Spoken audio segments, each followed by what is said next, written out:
Okay, so we're Team ATN. We've got the Arco surgical video.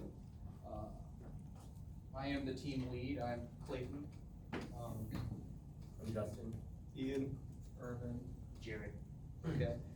We put roles up here because we thought we needed to define them. We're all just going to be working on the application. I know that Irvin and I have been talking about doing most of the back end work with these two guys doing most of the front end and jumping back and forth. But really, it's just going to be whoever's needed somewhere based on our backlog.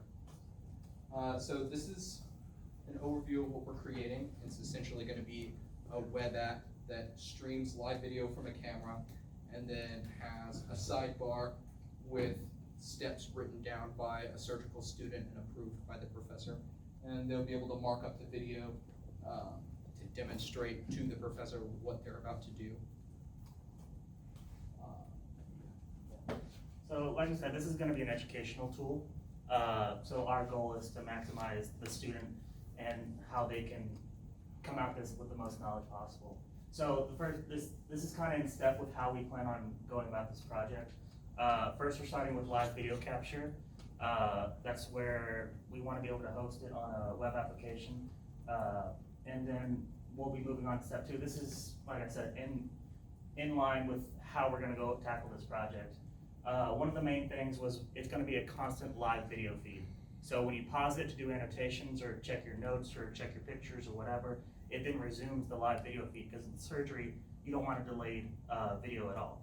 So, and then our stretch goals, obviously we're going to have, we want to have an option to download the recorded live video feed so that you can go back and check the annotations, check to see if you made any mistakes, if you cut the wrong area, if you measured wrong or whatever.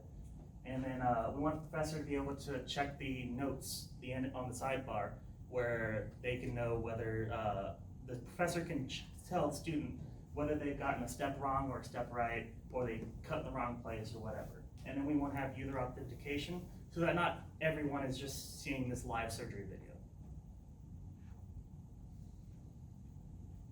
Okay, so this is the tech stack we're going to be working with. We're planning on writing the back end in Go to handle the video stream from the camera. That's going to be coming in via USB. And then we're going to be using React to do the front end web app. So like the last slide said, stretch goals include saving video sessions and authentication.